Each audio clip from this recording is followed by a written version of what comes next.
Hello and welcome to the short Vort on Parshas Vayikra from Shishi to Shvi. This week's edition is based on Sefer Aleinu by Rabbi Yitzchak Zilberstein, and using Parakeh Pasuk Aleph, it talks about a man who witnessed something, and in a case where he can be obligated to provide the testimony if requested by the parties involved.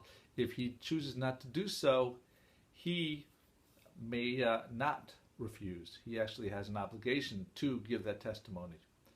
So Rabbi Zilberstein uses this opportunity to discuss why women cannot be witnesses in a Beis Din, in a Jewish court.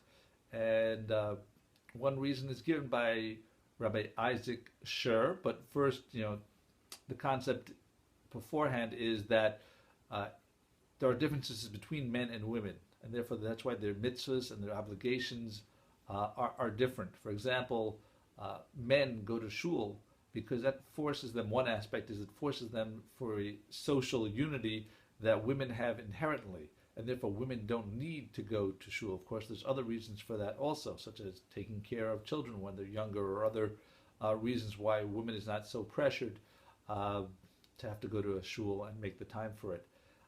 But Rav Sher says that in the case of testimony, women actually have an extra and enhanced perception, women's intuition.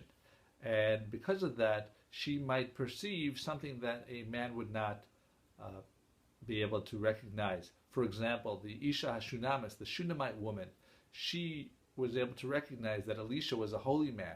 Her husband did not. Therefore, if she had, for example, gone to court to testify that something happened to this holy man, that would be improper testimony, because testimony has to be factual in court. It cannot be something based on just intuition. This is her gut feeling. And therefore, since women have this enhanced perception, they also are likely to add it into testimony, which would invalidate the testimony. And therefore, that's just one reason why women cannot testify in a Jewish court. Thank you for listening. Have a wonderful week and a wonderful Shabbos.